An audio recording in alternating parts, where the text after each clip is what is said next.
you're playing with fire anytime you're doing any sort of enhanced biohacking and the extreme levels of bodybuilding. You're sitting there and synthetically modulating everything at that point. And that's what makes bodybuilding so interesting.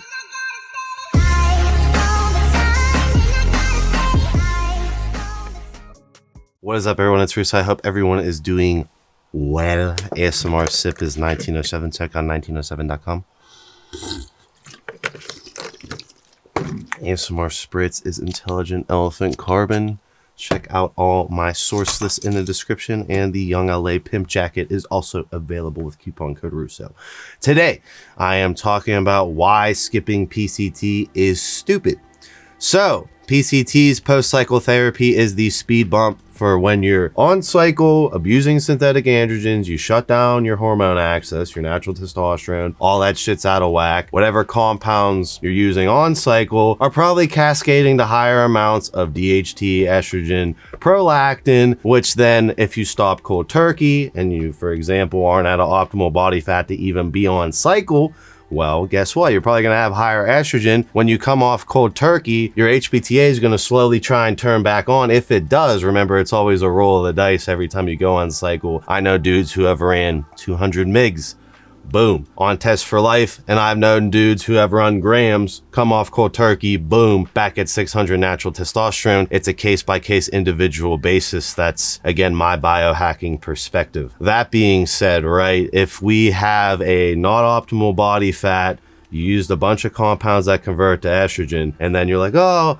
PCT's for pussy. I don't need PCT, Andrew. I know more than Russo. Russo looks like a fucking bloat lord. Then basically that big amount of estrogen that's sitting in your body is going to tell your HPTA when it tries to turn back on, we have way too much estrogen. Why do we need to make testosterone? Because testosterone is going to convert into estrogen and keep feeding this high estrogen level. Let's produce less testosterone than before you started the cycle, and let's try and choke that natural estrogen conversion out. That's where PCT plays a critical role, aka you're using clomiphene, which is going to again stimulate the balls to start making natural testosterone, and then you're using Nolvadex to again crush the estrogen, keep the estrogen in line. Again, if you were maintaining it properly with ancillaries on cycles like AIs and keeping your prolactin in check and everything was in check when you came off, cool, your HPTA might turn right back on. You might have done it correctly. Most people don't, and most people, their pre-cycle blood work numbers don't match their post-cycle blood work numbers, meaning they can't recover their post-cycle blood work numbers to before the cycle because they did not run PCT, they didn't run ancillaries on cycle such as HCG and HMG, and then they're faced with, now my numbers are lower than before I started enhancement. Now I don't feel as good. My dick's not as working as well.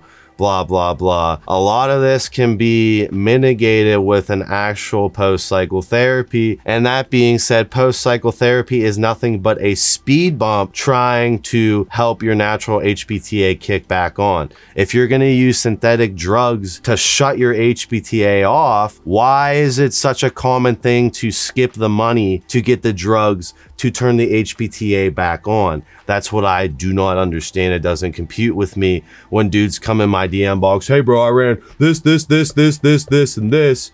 I'm like, what'd you take on cycle? He's like, oh, I took it over the counter on cycle support. And I'm like, well, what'd you take after? He's like, nothing, I just stopped. I'm like, these people need to realize the games they're playing with their body, their biochemistry, and that all this is very finely tracked by the HPTA. It's not fucking stupid. That's why, like, you're playing with fire anytime you're doing any sort of enhanced biohacking and the extreme levels of bodybuilding. You're sitting there and synthetically modulating everything at that point. And that's what makes bodybuilding so interesting. But at a baseline level of a gym rat wanting to enhance correctly, you could, again, derail your HPTA for the rest of your life. It could potentially take 2 years to recover if you have all these out of whack hormones and you never do anything to restart the HPTA as far as using a post-cycle therapy.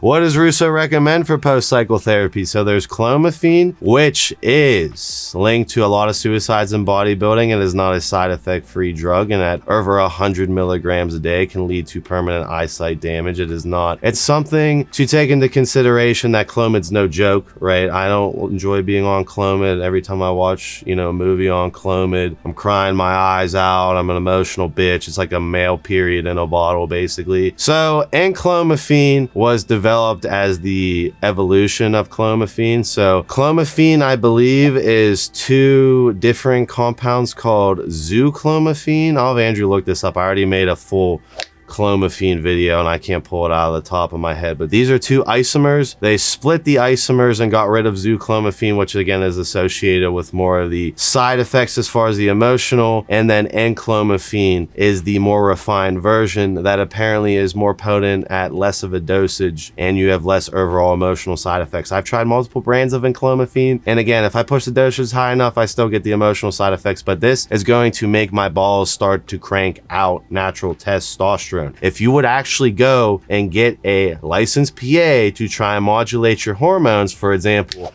if you want to do it legally and get consulted with Elevate to see where your blood work's at and to see if you even need something, then they might do, again, Clomid monotherapy, HCG monotherapy. So the Clomid monotherapy is used in a clinical setting. So we have the clomiphene in there. Now we are going to ramp that extremely, right? I think 100 mgs a day, at least 75 mgs a day, and then you pyramid down. That's going to cause a natural testosterone score of over 1,000 in my opinion. Hopefully. Right? The Clomid's real. Your balls are responding. The gonads are responding correctly. You're going to get over 1,000. That's going to lead to a higher estrogen conversion, which then is why you must spend the money on Clomid and Nolvadex, because Clomid alone can give you gynecomastia. And I've fucking done it before. And people think, oh, I took PCT. I just took Clomid. You don't understand how it's actually working in the body. You don't understand why they're combined. So the Nolvadex is going to crush all that excess estrogen. So you're at a point where your excess estrogen is being crushed while your gonads are pumping out natural testosterone, and then you're gonna pyramid off Clomid and Clomid, whatever one you decide to use. 4 weeks